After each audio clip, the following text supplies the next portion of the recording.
Hello future nurses, welcome back to our fundamentals of nursing series day 9।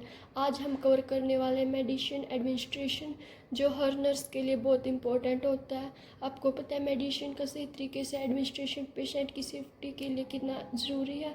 अगर गलत dose या गलत root से मेडिसिन दी गई तो पेशेंट की हेल्थ पे सीरियस इम्पैक्ट हो सकता है। तो आज हम कवर करेंगे different routes of medication administration, dosage calculation, formulas, common drug error, and roles and responsibilities of a nurse during medicine administration. ये वीडियो एंड तक ज़रूर देखिए क्योंकि ये नॉलेज बहुत इंपॉर्टेंट है हर नर्सिंग स्टूडेंट के लिए एंड हर नर्स के लिए। तो चलिए शुरू करते हैं। हम सबसे पहले इसकी डेफिनेशन कर लेते हैं। Route of administration, the path by which a drug is taken into the body. इसमें यह बोला गया कि वो रास्ता, वो पाथ जिसके थ्रू ड्रग को बॉडी में लिया जाता है, उसको हम route of administration of medicine बोलते हैं। आगे क्या है, करेक्ट रूट इज इम्पोर्टेंट। जो करेक्ट रूट होता है ड्रग्स का वो बहुत इम्पोर्टेंट होता है। किस लिए इम्पोर्टेंट होता है? Effectiveness, absorption and patient safety के लिए करेक्ट रूट बहुत इम्पोर्टेंट होता है। और जो रूट होता है वो ड्रग और पेशेंट पे डिपेंड करता है। अब आगे टाइप कर लेते हैं कौन कौन से टाइप होते हैं रूट के। First is oral, bye mouth. इसमें जो ड्रग है वो बाय माउथ ली जाती है। Safe, cheap, slow action. ये सेफ होता है, चीप होता है, लेकिन इसका जो एक्शन होता है वो स्लो होता है। आगे second sublingual, under tongue, rapid, for example nitroglycerin. इसमें क्या होता है, जो ड्रग होती है उसको जीभ के नीचे रखा जाता है और जो इसका एक्शन होता है वो रैपिड होता है। फॉर एग्जांपल कौन सी ड्रग हम देते हैं? Nitroglycerin. Third is buccal, between gum and चिक।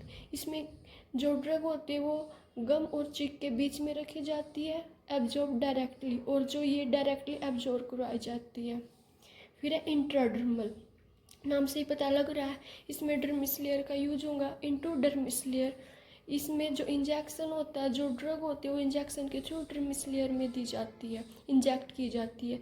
किस वजह से? फॉर टेस्ट के पर्पज से की जाती है। फॉर एग्जांपल टीबी टेस्ट हो गया या कोई भी एलर्जी टेस्ट हो गया। फिर है subcutaneous test, subcutaneous route. Into fat layer, जो सबक्यूटेनियस लेयर होती है उसमें इंजेक्ट की जाती है। स्लो एब्जॉर्प्शन, जो इसका एब्जॉर्प्शन होता है इस ड्रग का इस रूट के थ्रू वो स्लो होता है। फिर है intramuscular, into muscles, fast absorption. For example vaccine, antibiotic. जो इसमें इंजेक्शन होता है वो मसल्स में दिया जाता है, जो इसका एब्जॉर्प्शन होता है वो फास्ट होता है। इसके थ्रू हम, जो इंट्रामस्कुलर है इसको हम IM रूट भी बोलते हैं, उसके थ्रू वैक्सीन देते हैं, एंटीबायोटिक देते हैं पेशेंट को।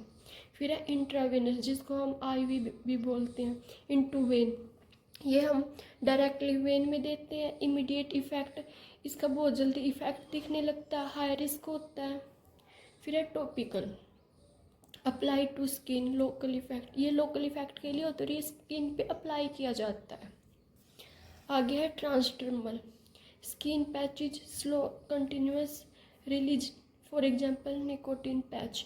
इसमें क्या होता है, पैचेज होते हैं जो स्किन पे चिपका दिए जाते हैं और जो इसका एक्शन होता है वो भी स्लो होता है।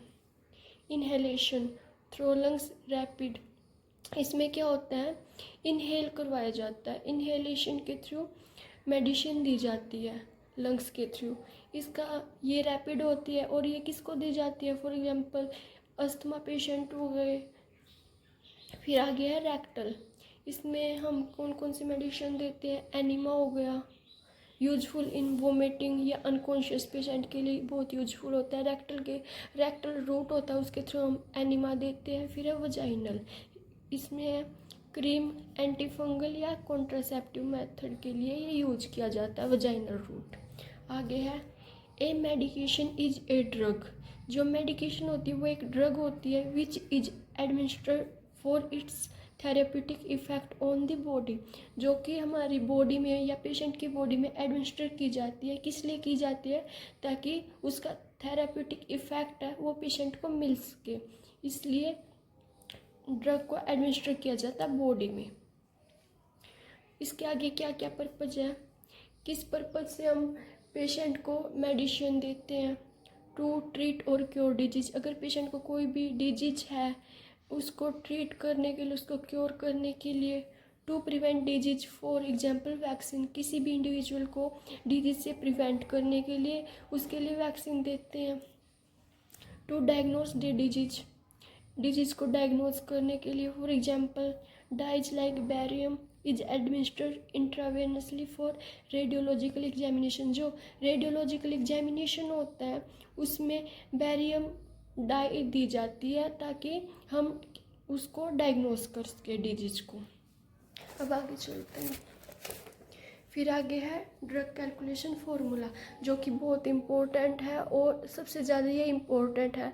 अगर हमें ड्रग ही कैलकुलेट नहीं करनी आएंगी तो हम पेशेंट को कैसे मेडिसिन देंगे। तो सबसे पहले इसका basic formula for dosage calculation. The most common formula used in nursing is dose to given. इसमें हम फाइंड आउट करते हैं कि कितनी डोज हमें पेशेंट को देनी है। इसके लिए फार्मूला है desire dose by stock strength into volume and quantity. इसमें क्या मतलब है, यहाँ पे डिजायर डोज मीन्स जो डॉक्टर ने प्रिस्क्राइब की गई है वो डोज, एंड स्टॉक स्ट्रेंथ मतलब हमारे पास जो ड्रग है उसकी कितनी स्ट्रेंथ है, वो किस डोज में अवेलेबल हमारे पास। इनटू वॉल्यूम मीन्स आगे है वॉल्यूम, वॉल्यूम में हम एक ही लेंगे, क्वांटिटी में वो मैं आगे एग्जाम्पल के थ्रू समझाती हूँ। वेयर डिजायर डोज क्या होंगी, जो डॉक्टर ने प्रिस्क्राइब की गई है। Strength dose the amount available, जो हमारे पास अवेलेबल है। Volume the form in which the drug come, tablet ml etcetera. जो टैबलेट होंगी उसकी क्वांटिटी 1 ही होगी। और अब हम ये समझते हैं कि ये 1 ही क्यों लिया गया है। जैसे ये होता है एक मेडिसिन में, एक टैबलेट में 500 mg होता है, तो इसलिए हम एक ही टैबलेट के अकॉर्डिंग हम कैलकुलेट करते हैं, इसलिए हम 1 पुट करते हैं यहाँ पे वॉल्यूम में। आ गया समझ में। अब हम एग्जांपल के थ्रू समझते हैं। Doctor orders 250 mg of a medicine. Doctor ने ऑर्डर दिया कि कितनी मेडिसिन देनी है, 250 mg, और हमारे पास कितनी अवेलेबल है, 500 mg टैबलेट अवेलेबल है, और डॉक्टर ने बोला है 250 mg मेडिसिन देनी है पेशेंट को।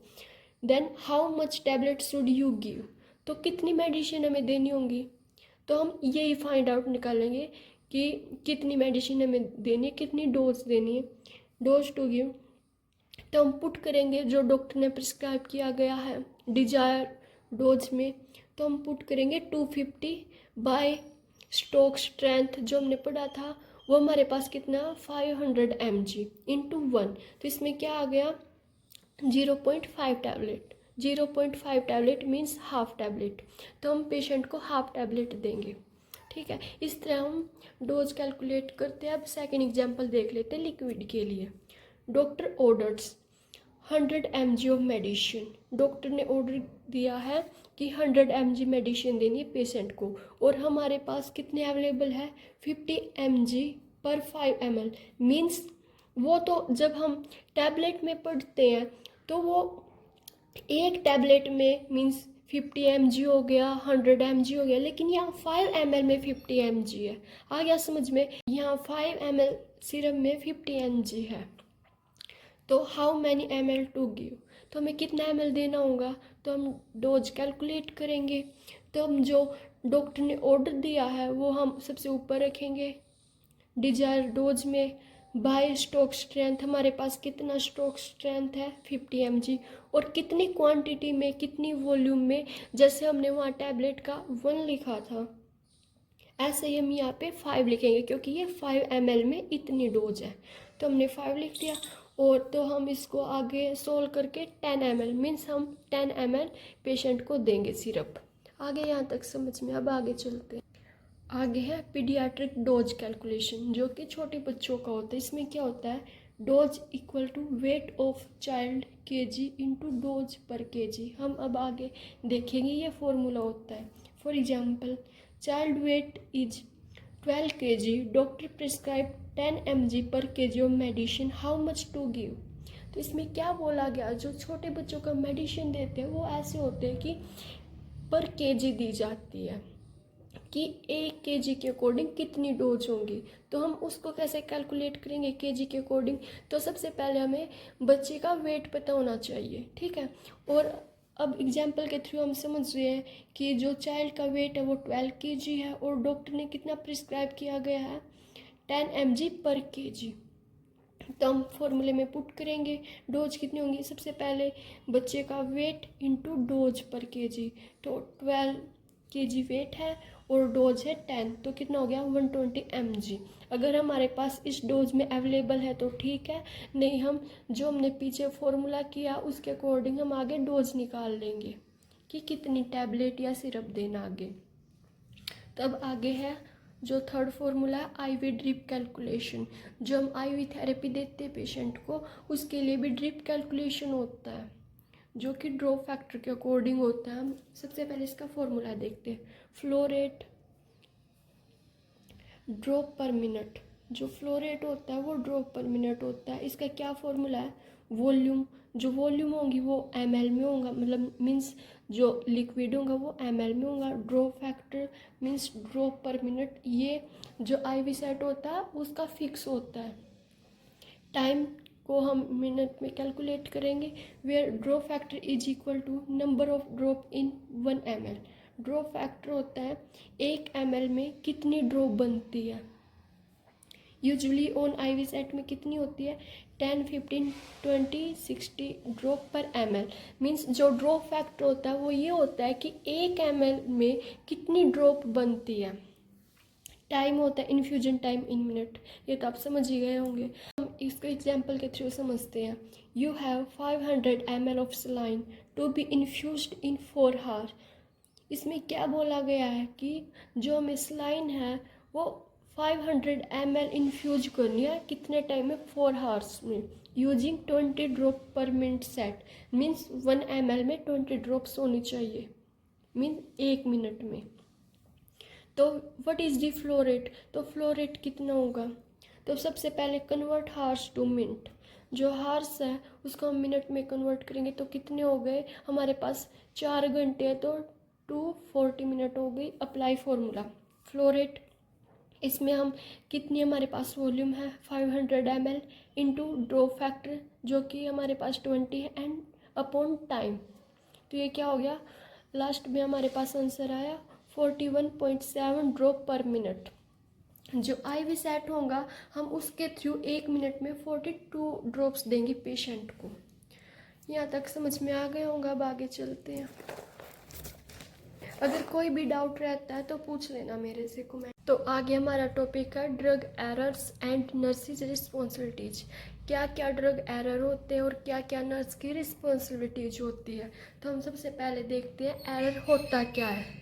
What is drug error, it is giving the wrong medicine dose route और टाइम बाय मिस्टेक। इसमें ये बोला गया कि अगर हम किसी पेशेंट को रॉन्ग मेडिसिन दे देते हैं, रॉन्ग डोज दे देते हैं या रॉन्ग रूट से या रॉन्ग टाइम पे हम पेशेंट को मेडिसिन दे देते हैं बाय मिस्टेकली, उसको हम ड्रग एरर बोलते हैं। Error can happen at any stage of medicine delivery. जब भी हम मेडिसिन एडमिनिस्टर करते हैं वो किसी भी स्टेज पे हो सकता है। आगे टाइप ऑफ ड्रग एरर कौन कौन से टाइप होते हैं। फर्स्ट इज प्रिस्क्रिप्शन, मीन्स ये डॉक्टर के थ्रू होगा, नाम से ही पता लग रहा है। मिस्टेक इन डॉक्टर ऑर्डर्स, जब डॉक्टर ऑर्डर देता है उस टाइम ये एरर होता है। फॉर एग्जांपल रॉन्ग ड्रग और रॉन्ग डोज ऑर्डर करना। सेकेंड है डिस्पेंसिंग, मीन्स डिस्पेंसिंग में मिस्टेक होना। मिस्टेक एट फार्मेसी, इसमें क्या बोला गया for example pharmacy give 50 mg instead of 25 mg। 25 mg की जगह 50 mg टैबलेट दे दे या कुछ भी दे दे, जो कि फार्मेसी में मिस्टेक होती है, उसको हम डिस्पेंसिंग ड्रग एरर बोलते हैं।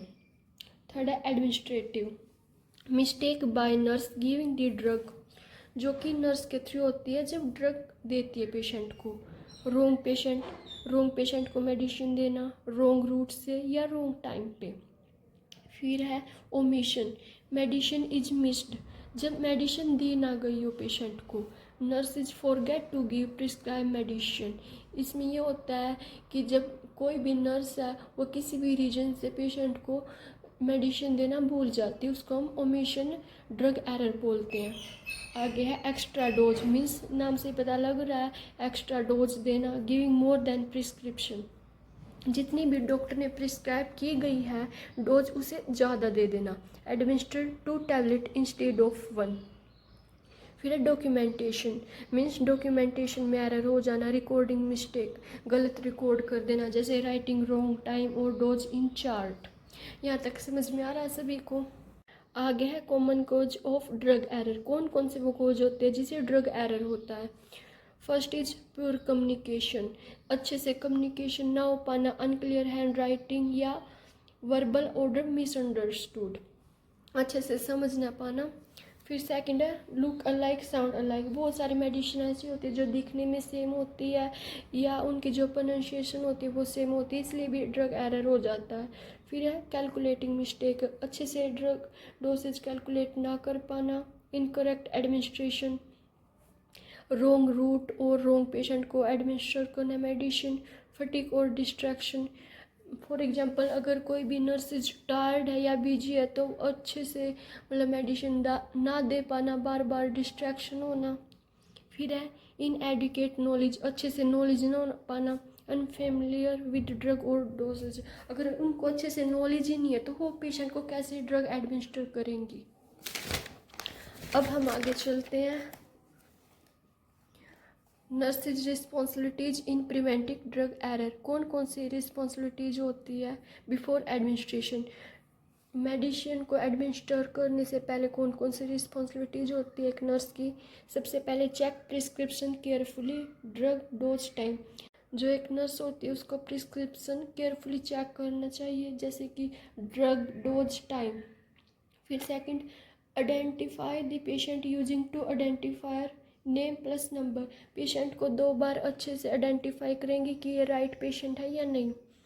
Check for allergies and previous adverse reaction, जो नर्स होंगी वो उसकी हिस्ट्री चेक करेंगी कि किसी भी तरह की कोई एलर्जी तो नहीं किसी मेडिसिन से या कोई भी रिएक्शन वगैरह।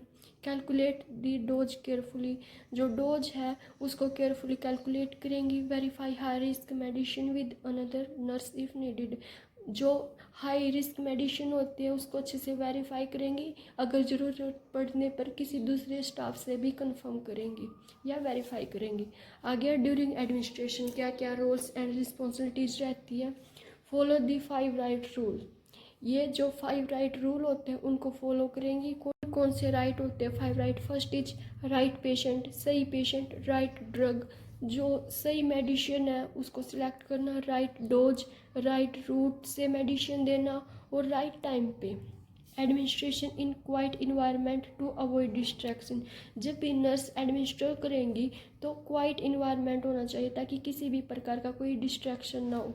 अब आगे है आफ्टर एडमिनिस्ट्रेशन क्या क्या रिस्पॉन्सिबिलिटीज रहती है नर्स की? Observe the patient for any adverse reaction, patient को ऑब्जर्व करेंगी ताकि कोई किसी भी प्रकार की रिएक्शन तो नहीं हो रही। डॉक्यूमेंट एक्यूरेटली इन पेशेंट चार्ट, अच्छे से डॉक्यूमेंट कर देंगे क्या क्या मेडिसिन दिए, किस टाइम पे दिए, सब कुछ। Report error immediately even if no harm occur, अगर कोई भी एरर हो जाता है ड्रग एडमिनिस्ट्रेशन के टाइम तो इमिडिएटली डॉक्टर को रिपोर्ट करना, चाहे कोई हार्म हो या ना हो, हमें फिर भी रिपोर्ट करना बहुत ज़रूरी होता है। आगे है step if a drug error अकर, अगर गलती से भी कोई ड्रग एरर हो जाता है तो कौन कौन से स्टेप हमें लेने चाहिए? सबसे पहले check the patient condition, ensure safety, हम पेशेंट की कंडीशन चेक करेंगे और सेफ्टी इंश्योर करेंगे। Second is notify the physician immediately, हम जल्दी से जल्दी फिजिशियन को रिपोर्ट करेंगे कि ये एरर हो गया है। फॉलो हॉस्पिटल प्रोटोकॉल, जो भी हॉस्पिटल के प्रोटोकॉल होते हैं उनको फॉलो करेंगे। Fourth is document the error factually what happen, action taken, हम सब कुछ जो भी पूरी प्रोसेस होती है क्या क्या हुआ है ड्रग एरर के टाइम और क्या एक्शन लिया गया है हम उसको डॉक्यूमेंट करेंगे। Fifth is participate in reporting system help prevent future error, हम सभी को बताएंगे कि ये एरर हो गया है ताकि आगे किसी भी प्रकार का एरर ना हो। आगे है मोस्ट गवर्नमेंट एग्जाम्स में आस्क, कौन कौन से वो क्वेश्चन है जो मेनली पूछे जाते हैं। First is type of drug error, ये हमें सबसे अच्छे से पता होना चाहिए कौन कौन से एरर होते हैं, हमने पढ़ा है।